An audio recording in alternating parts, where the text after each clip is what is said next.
Hebrew system. It is an ancient, quote, Egyptian, unquote, a term that does not refer to an ethnic definition, but Moorish, in terms of system, in terms of keys, in terms of how to A, write a truth and hide it, how to unlock that truth and know it. That is what Moorish science is. It is not the Bible. It is not the Quran, the Bhagavad Gita, or any other scriptural book. But the means, the method of structuring hidden knowledge. Okay? To further emphasize, the Book of the Dead is not the Book of the Dead. It is the book of the mistress of the secret house. Mistress being the feminine for master, just as it is the book of the master of the secret house.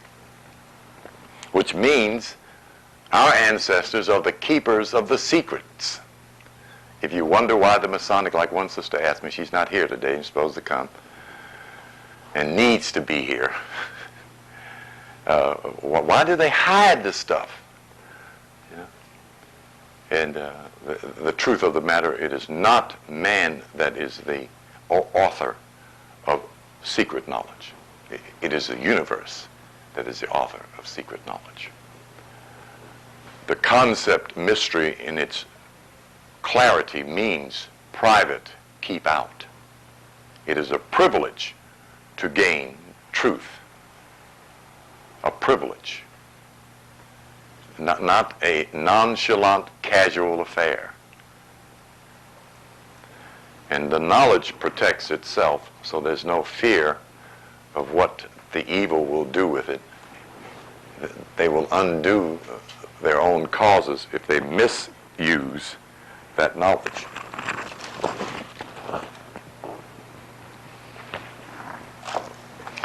I wanted to start with defining these terms, but I think what I'll do is reach first into the book of Ruth. And the reason for that is this is the book in the Bible that the Negro Christian Eastern Star is directed to. Okay?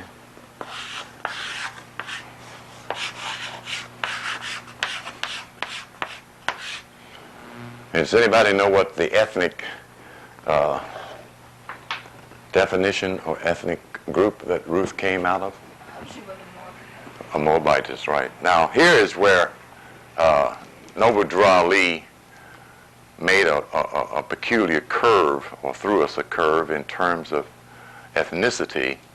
In keeping with the theologics of genealogy, the Moabite tribe comes out of the house of Lut, who is called Lot in the Bible. Remember, Abraham and Lot went into Egypt. If we are of the house of Lot, who are those in Egypt? The question I raise. So the term is misdirective concerning tracing back our footsteps to the past. It does not take us directly into the land referred to again as Egypt. But the history tells us those are our ancestors, you see. Is that true? According to history, we are of that particular house, the house of Ra, the ancient mystery school, those that occupy the territories now called Africa. Well, what I was trying to say is that if Abraham descended into Egypt was already there, and Lot was his nephew, so if the Moabite tribe descended from the house of Lot, was it before they went to was after Egypt, or how does that connect with Egypt? Lot and Abraham comes out historically. Or the Chaldees. The Chaldean. And then when they destroyed Sodom and Gomorrah, he went. Lot lived in a cave with his two daughters or something. But anyway, what I'm trying to ask is, how if we come from the Moabite which group is descended from the house of Lot. Right. And how are we connected with Egypt? That's what I'm explaining. We don't come from the house of Lot. Oh, okay. That's exactly what I'm pointing out. Okay, that's what Okay. The term Moabitess had more appreciable honor at the point where Drew Ali enters the picture, and Africa was booga booga land with no prestige, no glory, no civilization, but a tribe of savages. That was the mental image of the African at the time that Drew Ali was on the scene. And he could not change that in the minds of millions of Negroes who suffered from a gross inferiority complex. See? And perhaps the same reason why Elijah Muhammad did not point in that direction. He stated we were Asiatics, but that is also what Drew Ali had said. And then put up a Japanese symbol as a symbol of the black man as Asiatic. The sun with the red rays coming from it is the flag of Japan. Okay, so that particular dismembering of the African in America from the African of Africa, using political terms, has been part of the problem of regrouping, and why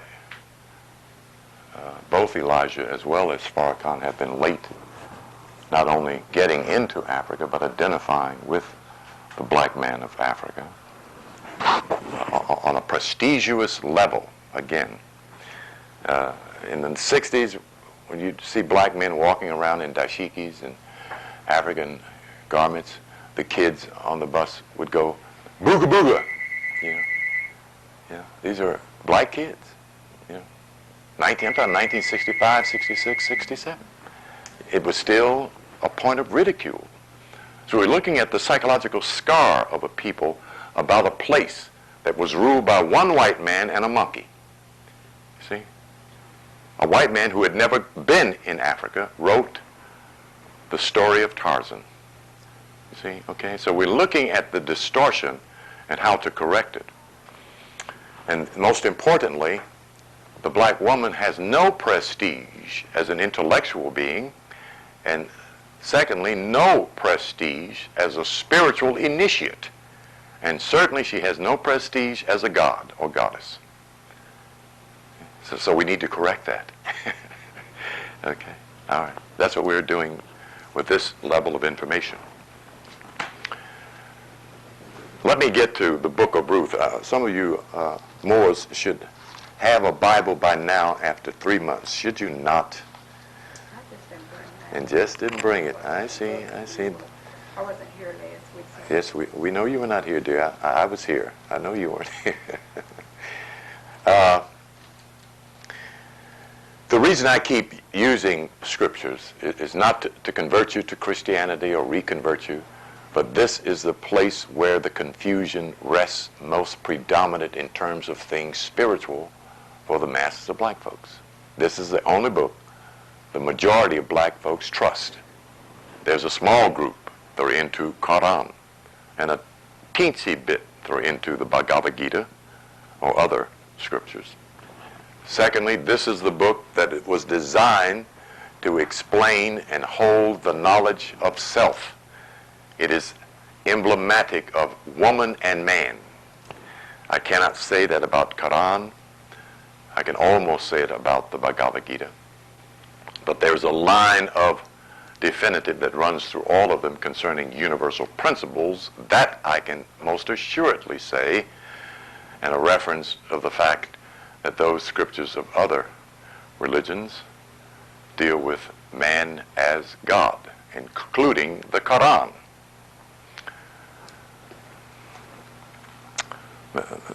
To offer an explanation of why I keep making reference to the Bible, okay, and the fact that other Moors don't do that. In fact, some Moors are so mad at this book, they want to take it and throw it away forever. Yeah. Okay.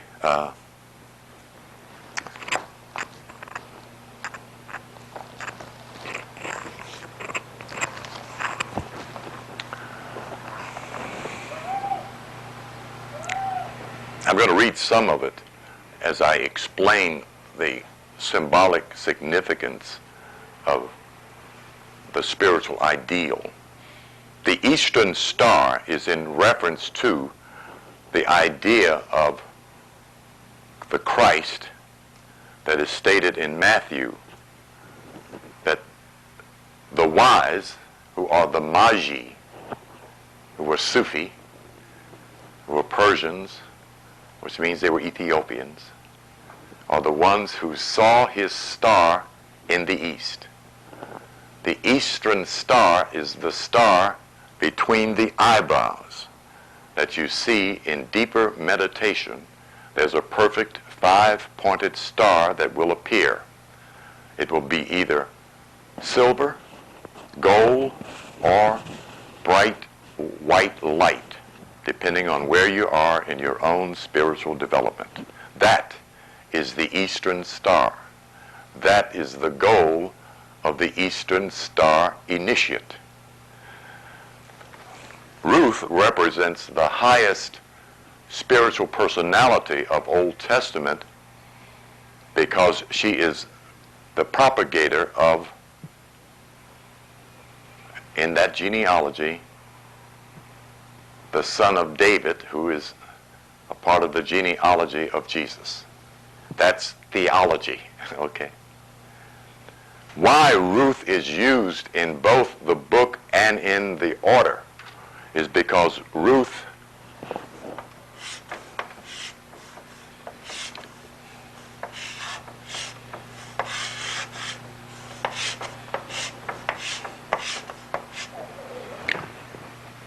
is truth. Okay, let me get to this explanation here. Now, here's the interesting part about this breakdown of names as knowledge and meaning of things. Let me turn to it before I start so I won't have to do that when I start talking.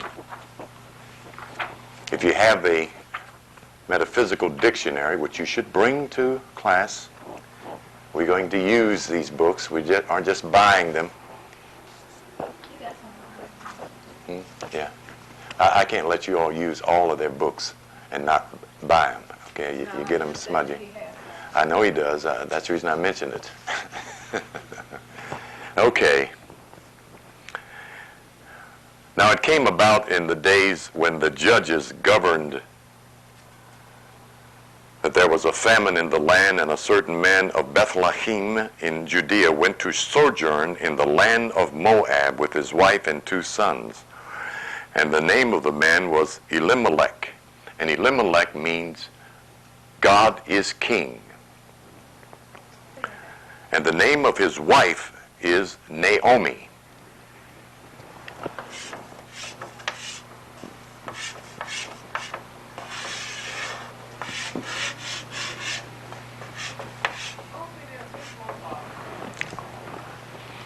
Naomi means beautiful one.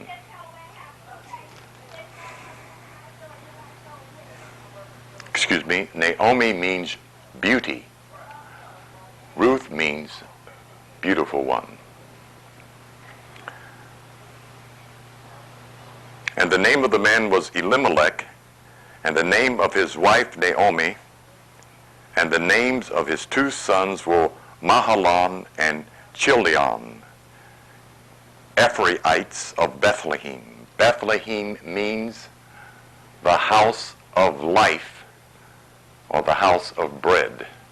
Bethlehem, in that Yiddish articulation. The house of life, the house of bread. Bethlehem, or Bethlehem. And they took for themselves Moabite women, Naomi's 2 sons.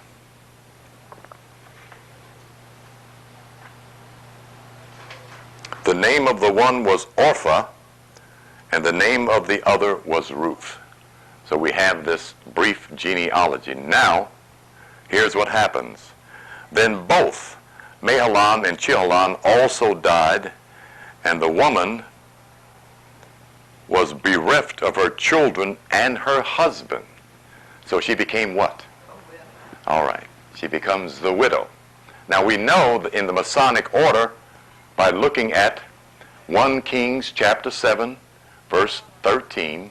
Write that down.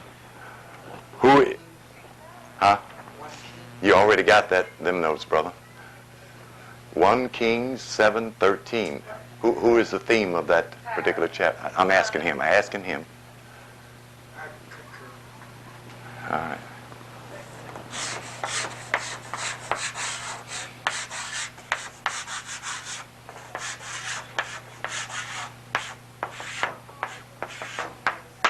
Hiram Abiff, who is what? The widow's son. Okay. What has not been explained, and it usually is not, who is the widow and what does the widow mean?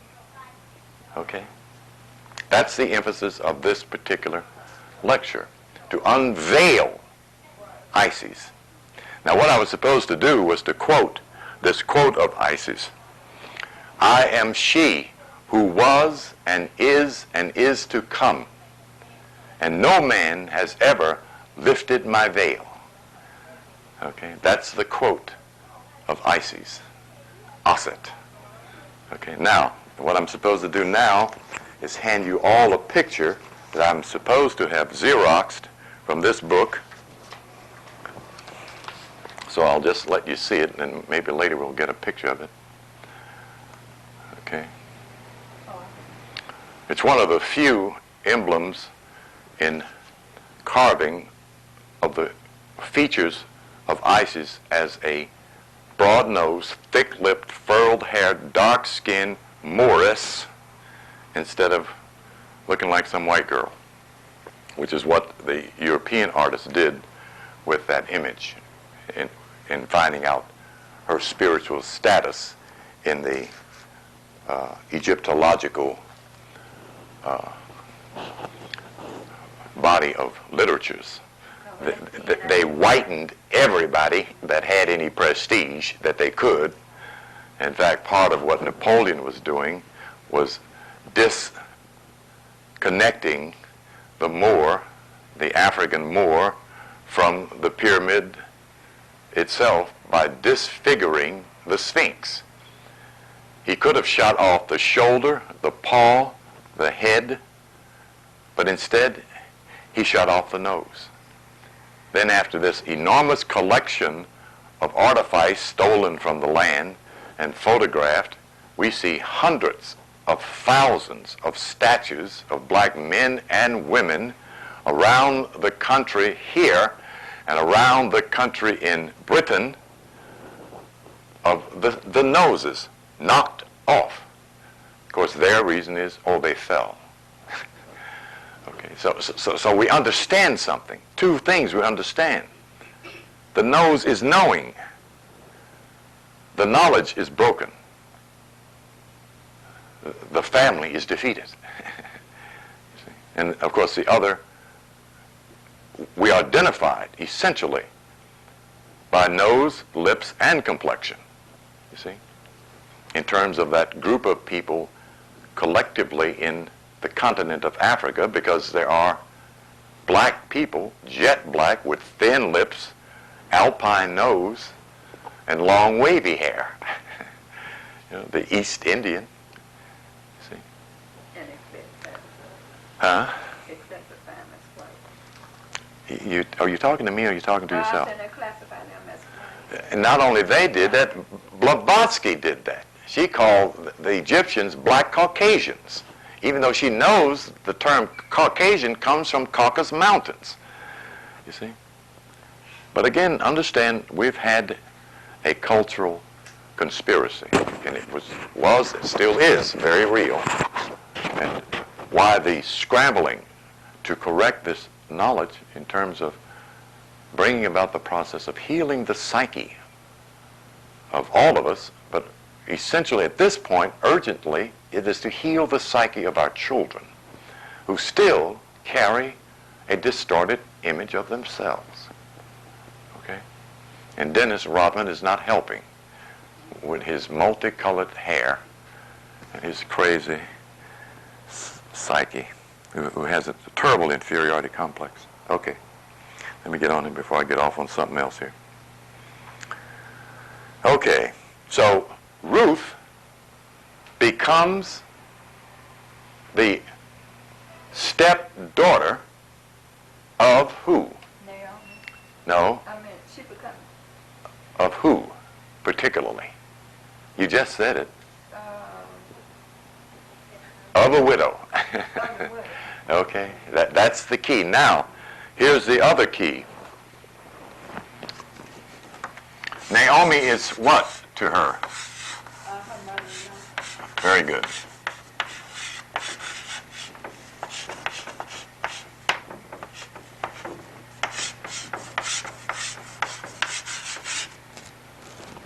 Another key, Masonic. What does mother-in-law mean? She was married to her. No, look at the words first before you start answering. What does mother-in-law mean? Well, that's what it says. What does it mean? I'm gonna make you strain a little bit because I want you to think.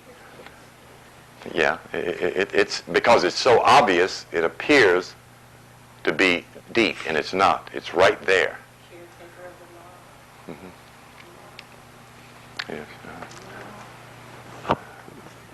This is who? The bringer and the giver of all life, human life. This is the law, universal law. So what law does woman represent? Of what? No. The universal law of attraction, which is what? What virtue is synonymic with the law of attraction? Love. Okay?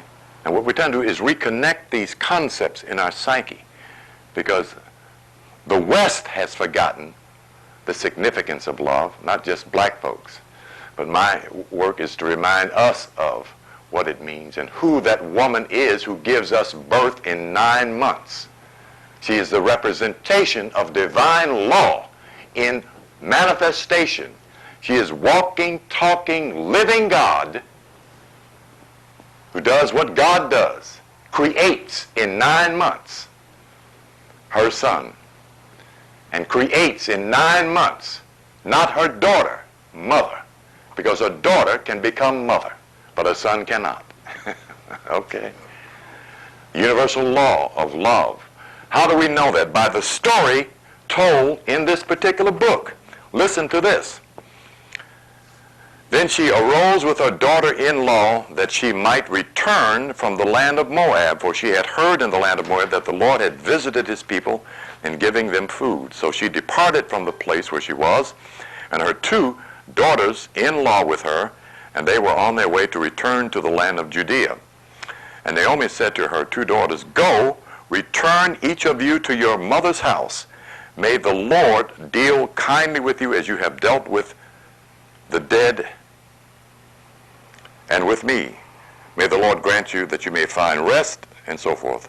And they said to her, "No, but we will surely return with you to your people." But Naomi said, "Return, my daughters, why should you go with me? Have I yet sons in my womb, that they may be your husbands? Return, my daughters, go. I am too old to have a husband. I said, I have hope if I should even have a husband tonight and also bear sons.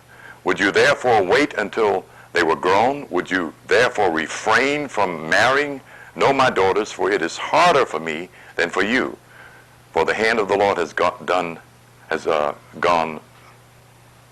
forth against me." And they lifted up their voices and wept.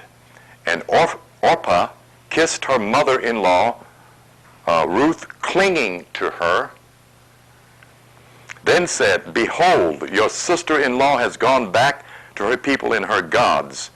Return after your sister-in-law." But Ruth said, "Do not urge me to leave you or turn back from following you. For where you go, I will go, and where you lodge, I will lodge.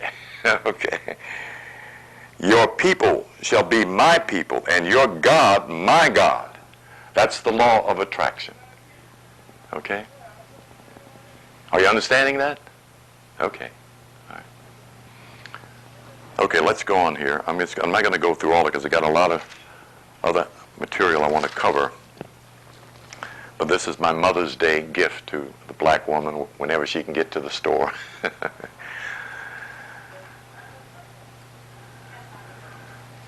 Okay, now, as the issue continues on further, and they get back to Bethlehem, the conversation began. So they both went until they came to Bethlehem, and it came about when they had come to Bethlehem that all the city was stirred because of them, and the women said, "Is this Naomi?" Now listen to this. And she said to them, "Do not call me Naomi, call me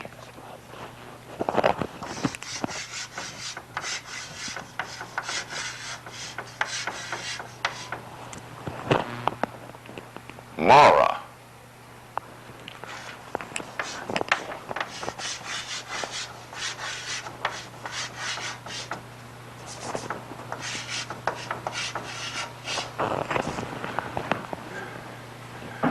Okay. Right in the lodge, right in the science, right in the knowledge of and the identity of the Moorish. Mara is more. Okay? All right, we're dealing with the Codex Inscriptus, unclothing, unraveling this code of words, of rearranging letters. Okay. All right. The Almighty has dealt very bitterly with me.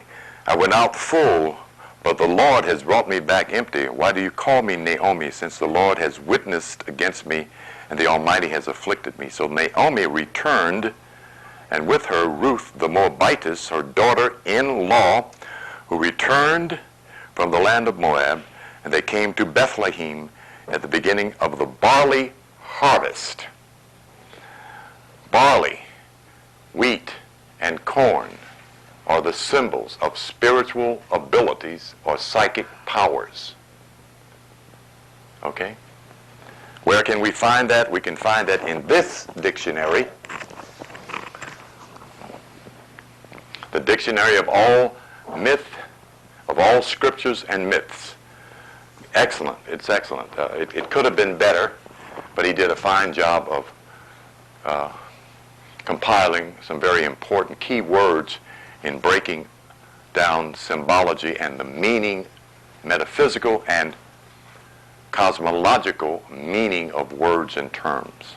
Okay. The symbol of our wisdom. Barley, wheat, and corn is a symbol of... Is knowledge. Excuse me. It is all of the grains represent spiritual talents and psychic abilities, essentially psychic abilities.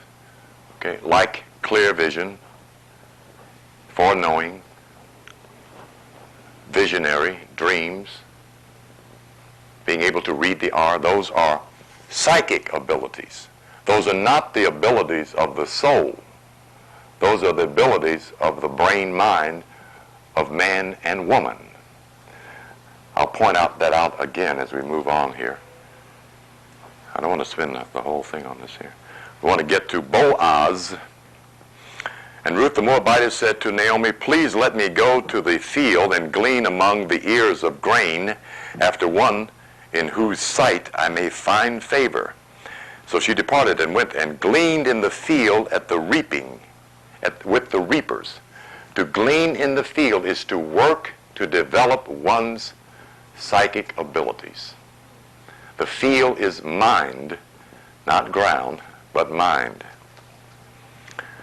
So she departed and went and gleaned in the field and after the reapers, and she happened to come to the portion of the field belonging to Boaz, who was of the family of Elimelech. Boaz is who in scriptural symbology. Anybody remember? No. Well, no, you're almost right there. I'll just do it this way.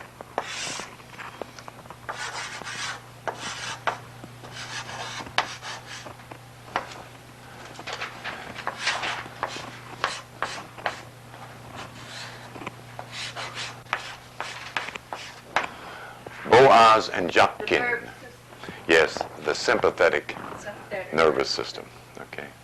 Now that's key in appreciating this as a revelation for the initiate in the Eastern Star Order. Okay, because if you look at the ritual of the Eastern Star's manual, they are doing no more than services and servants to the Masonic order. Okay. But we want to look deeper than that superficial ritualistic level here. Now, behold, Boaz came from Bethlehem and said to the reapers, "May the Lord be with you." And they said, "May the Lord bless you." Then Boaz said to the servants who was in charge of the reapers, "Whose young woman is this?"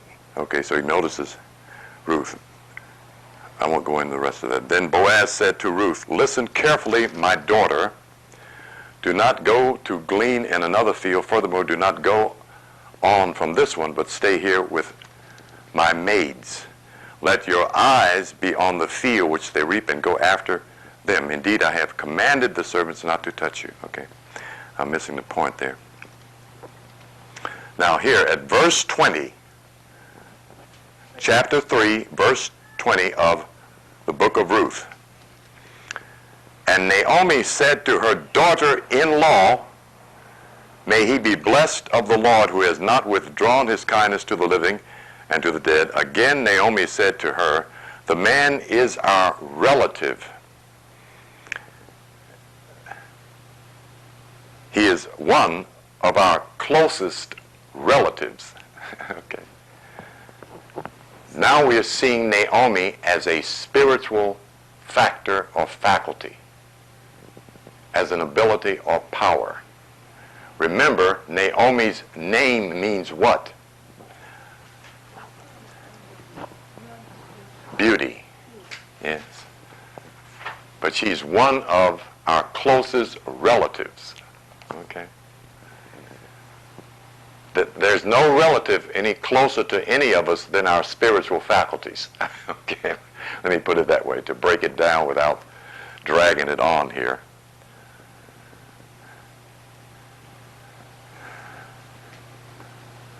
What is a maid, or what are maids, or what are handmaidens? What do? They serve and help. Okay. We'll see this as we get to the end of the 4 chapters in what that means in terms of the spiritual woman as well as the spiritual son or man.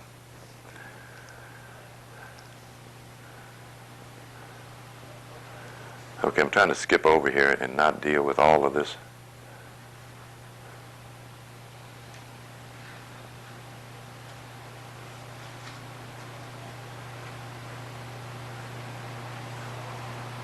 Okay, now here's the other point.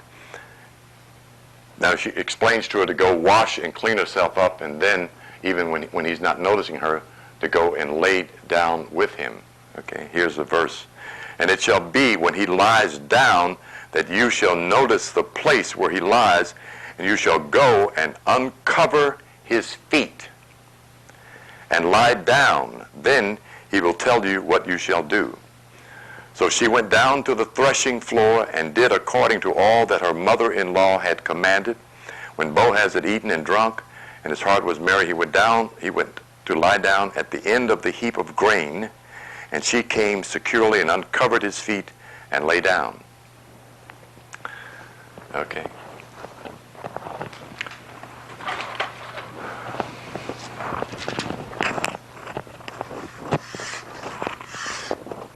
What's that symbol of? Thank you. What does Pisces govern? Thank you. Metaphysically, what do the feet mean? represent? Very good. The one I least expected to know that. Thank you very kindly. Understanding. Okay. Very good. Very good. There's a couple of quotes here I wanted to make.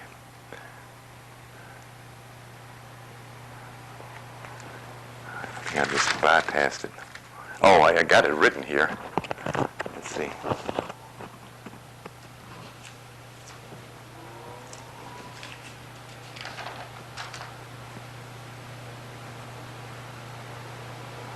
And I don't have the verse here, so I got to find it. He winnows barley at the threshing floor.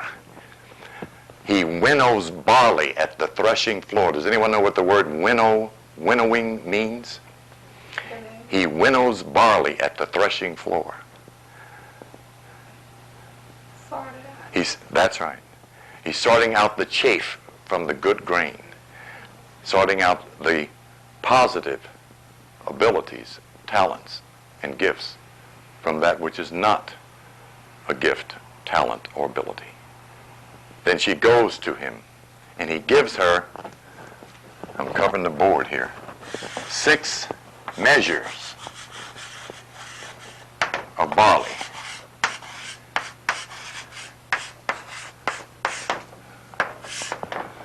How many senses does the average man have? And how many senses does the psychic man have? All right. 6 is half of what? Okay, she's male, he's, excuse me, she's female. He's, okay, all right. So you have what? The full circle. Okay, all right, right. Okay, I've skipped a few important little verses here, so I bid you read the whole chapter. It's only 4 thin pages, won't take you long. And with those keys I've given you, can finish unraveling the rest of it here. Now, here at the very end, after Boaz marries Ruth, and then they are given a son, and the son's name is Perez. To Perez was born, and he gives the genealogy. And the genealogy of the son of Ruth by Perez is 12 sons. Okay, and we know that's not a mistake. Okay, briefly, the genealogy is Hezron, Ram, Aminadab, Nahshon, Salmon. To Salmon was born Boaz, and to Boaz Obed, and to Obed was born Jesse, and to Jesse David. 12 sons, okay. Which of course we know means and represents the 12 signs of the zodiac, the 12 faculties of the spiritual man or body or woman. Okay. So what I'm showing here in this particular book, or what the book is showing, is that woman has the same spiritual path as man in terms of the 12 faculties, but what is proper in the light of Moorish science is to emphasize and state, where's my eraser? Here it is. Okay, everybody's got this. Oh, wait a minute, what am I doing? I ain't explained none of this, and here I'm erasing all this stuff. Lord have mercy. Okay.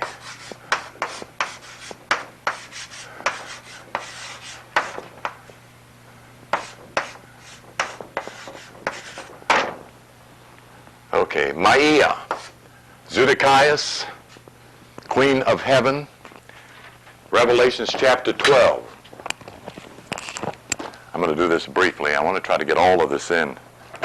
Oops, I'll get it. Revelations chapter 12. Watch it again. Put it in the basket for me. And a great sign appeared in the heaven, a woman clothed with the sun, and the moon under her feet. Verse 1. And on her head a crown of 12 stars. And she was with child, and she cried out, being in labor and in pain to give birth. So what do we have in symbology? in relationship to Moorish science. She's a woman and she was with child. Give me the symbols I should draw on the board. Yes, you do. The crescent? That's right. That's who? Ma, son. That's right. Mother and son. And now you remember, you know that now, right? Okay. All right. The fact that she has 12 stars on her head is representation of the 12 beings in zodiac. The fact that she's standing on the moon is the fact that the moon is what she rules. Mother, Cancer, the moon. Okay? All right. And the added factor, of course, the fact that she's with child. Okay. Jesus has already been born back here, right? Okay, so what is he doing in Revelation? This is not Jesus. Okay. It is a symbological representation of the meaning of mother and son. Okay, all right. All right, that same mother is the widow. I was supposed to do that after I mentioned the other factor there. I'll have to put some more names up there.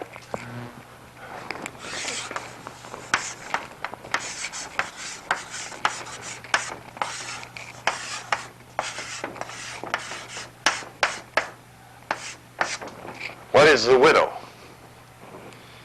And who is the widow in symbology? Turn to the back of the dollar bill.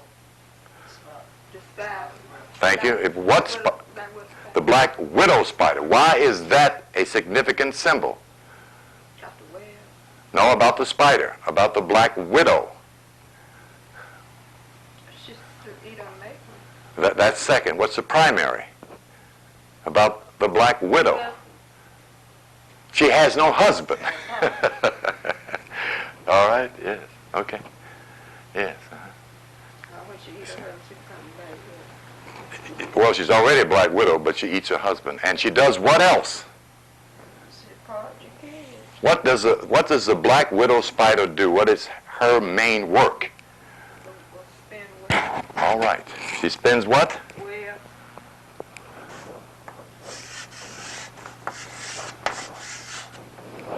So the web is whose? And her web is who? All right. Okay. All right. Okay.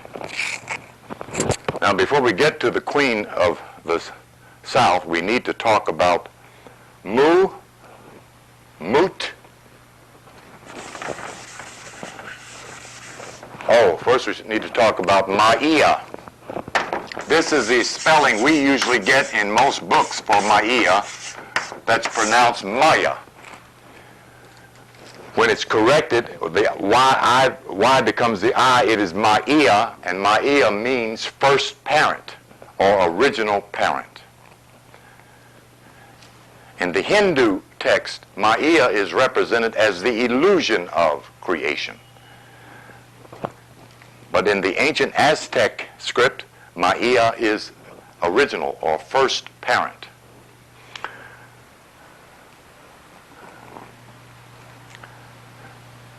Mut.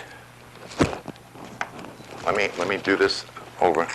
Turn to Genesis chapter 2 if you have a Biblos Holios, which means what? No, it does not. What does Helios mean? Fire. The book of fire, the book of light. Yes.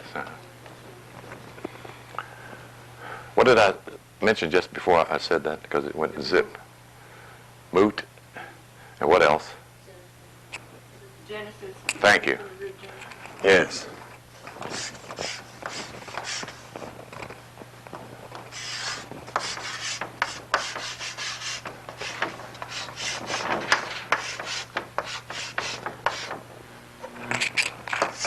She is called who in the scriptures? Right, yeah, right.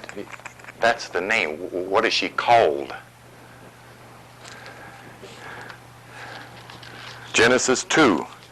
Write this down now because I want you to read these. These will be on the inquiry. And most of the folks on that inquiry should be right back in here. Most of them should be right back in here going right back through this. I was amazed. You know, they missed so much. Because the thing is, this is a classroom. After the classroom, you go study. You know? That's why I give you verses and books to read. I want you to study. And why I keep throwing questions at you, not to embarrass you, but to see if you have the spontaneity of recall when you're dealing with certain information. Okay, that's my reasoning. Then the Lord formed man of the dust from the ground and breathed into his nostrils the breath of life, and man became a living soul. That's the second creation. Let's turn to the first creation, which is Genesis chapter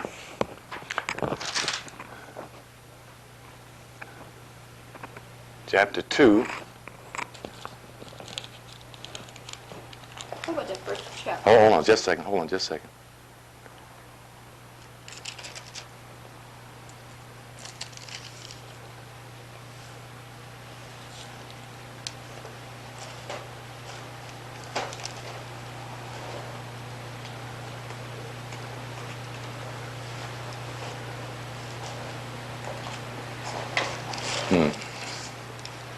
I thought I had written that down. Darn it. I wrote the what's called down, didn't write down the verse. Hold on just a second here.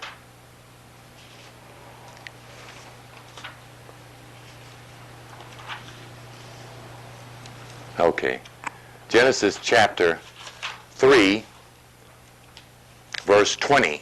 No, verse 21. Genesis 3:21. Now listen to this carefully. So the Lord God caused a deep sleep to fall upon the man, and he slept. Then he took one of his ribs and closed up the flesh of that place.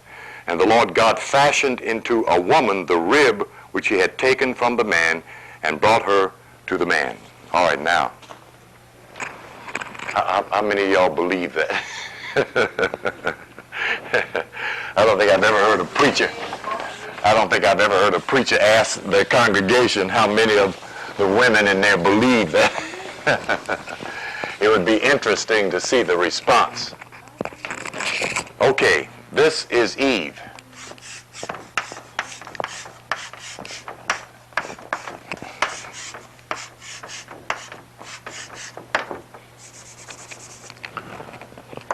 That's the anagrammatic writing and meaning of Eve.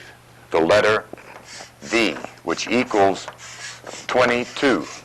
Now, there are two words in the book, but not in the Old Testament, that gives the key to this mystery. It is found in the New Testament in reference to Jesus, of all people. And the reference is two words. Rabbi, which is Hebrew, and Rabboni, which is Latin. Why would a Jew call a Jew master or teacher by a Latin name, is the question the scholar or the curious one would ask.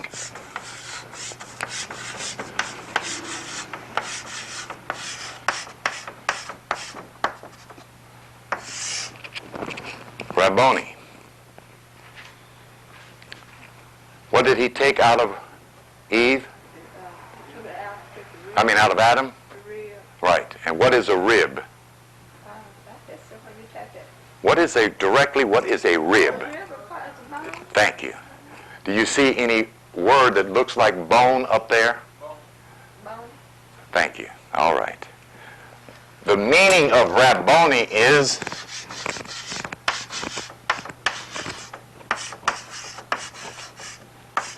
master,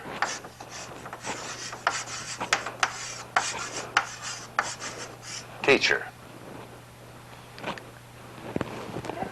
wait, hold on a second. The meaning of Eve, V, and V, the letter 22 means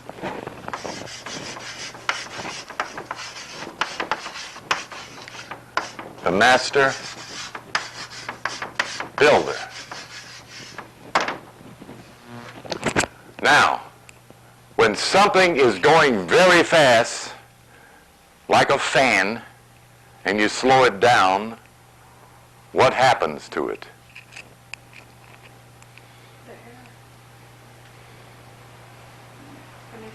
First of all, you can see it has several blades, the first thing. Okay. It becomes more material. Okay. The idea here is in the story form. It tells you exactly what happens if you first know who this is.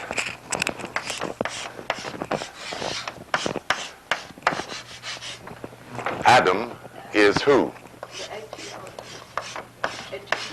Right. Is atom.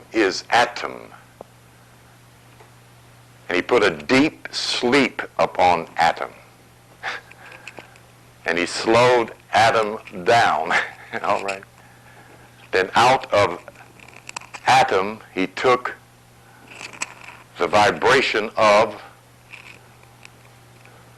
22, the master builder, and the master teacher. How do we know he's a master teacher? Because Adam does what? He names all the animals in creation. See? What does name mean? No, it does not. Name means nature, function, purpose, ability. Name tells you what a thing is and does.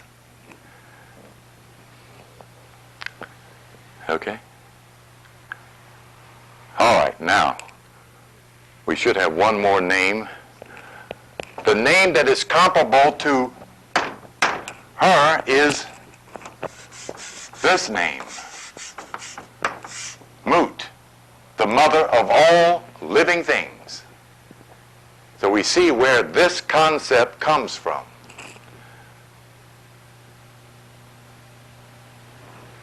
Then we see in the hieroglyphic the god Nu,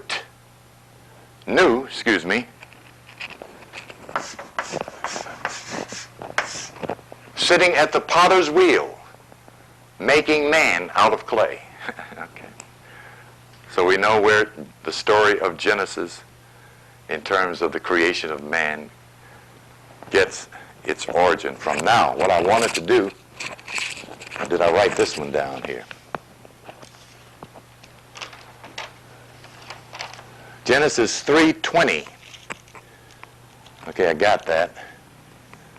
Now, listen to this.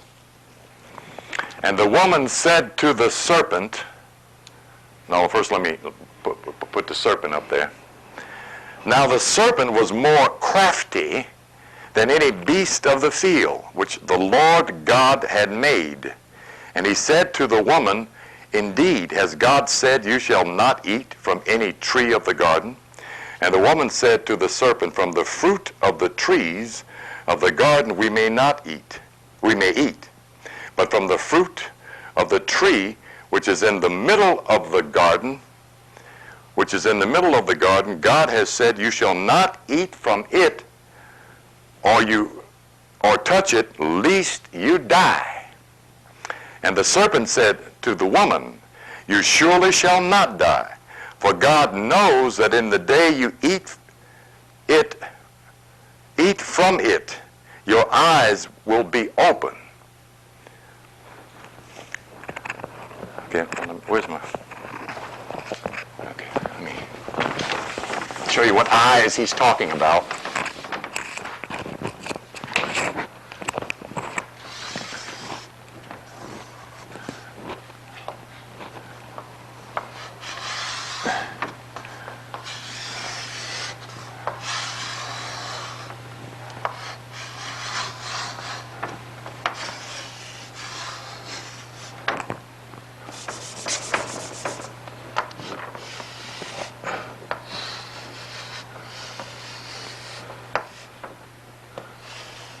isn't a very good depiction, but for right now it'll have to do. This is the left eye of Horus. That is the right eye of Horus. The left is what spiritually? The right is what spiritually? The left side of the body is what? Feminine. The right side of the body is what? Masculine. Your eyes will be open. Okay. When the woman saw that the tree was good for food, and that it was a delight to the eyes, and that the tree was desirable to make one wise, she took from it fruit and ate. And she gave it also to Adam, or to the man, it states, or to her husband. He ate. Then the eyes of both of them were opened, and they knew that they were naked, and sewed fig leaves together and made themselves loin coverings. Now, turn to Genesis chapter 3, verse 22. Genesis 3:22. Then the Lord God said, Behold, the man has become like one of us, knowing good and evil. And now, lest he stretch out his hand and take also from the tree of life and eat and live forever. Okay? The mythology is dealing with what those two trees are. The tree of good and evil is what? What is good and evil in universal law? In the universal law. Thank you. What is the tree of life? In spiritual physiology or anatomy is the cerebral spinal nervous system, is the tree of life. Okay. That is the tree that they were forbidden to eat from. The tree of life, which is in the middle of the garden. Where's the garden? Now that can't be the garden. Where's the garden? The garden is of Eden. It can't be in the spine. Huh? No, the body. What is this?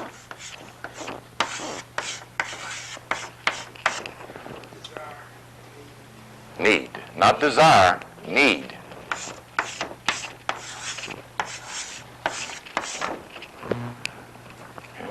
See it there? Okay, that's in the anagrammatic form. What we need is the soul, is the self.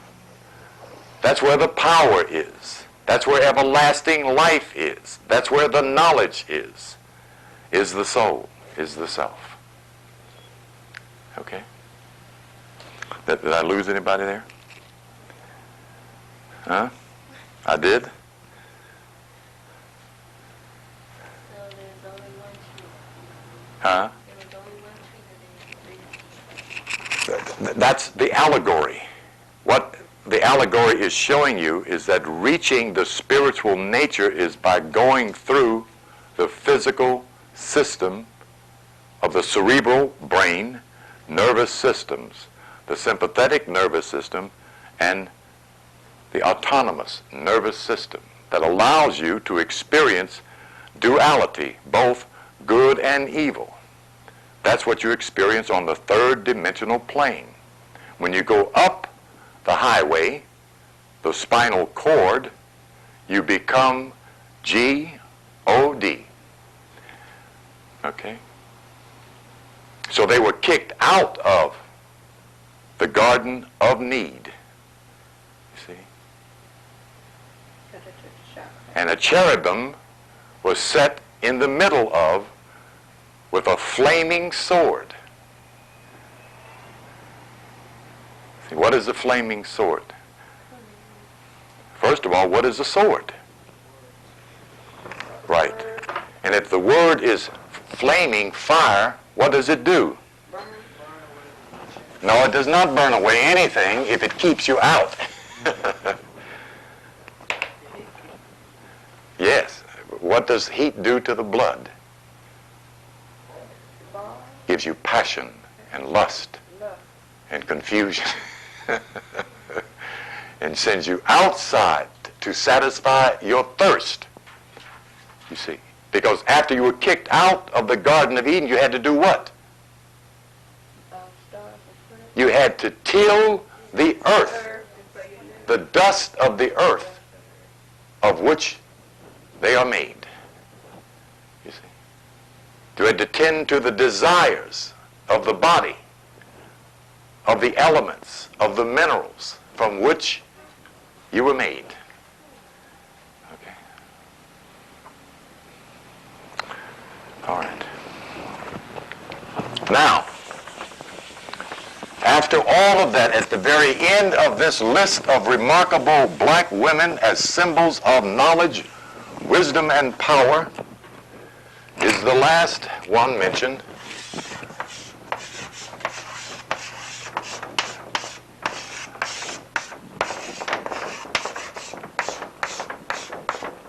Queen of the South. Does anybody remember the quote? It's in the book of Matthew. I don't know what verse, though. I don't remember. The Queen of the South shall rise up and destroy Go on. her enemies. No, there's another word, very important word. Destroy what? Destroy this generation. The Queen of the South shall rise up and destroy this generation. Who was the Queen of the South? Who was first? Who was the woman? All right. Sheba. Who is what? No, you're getting past me. Who is means what?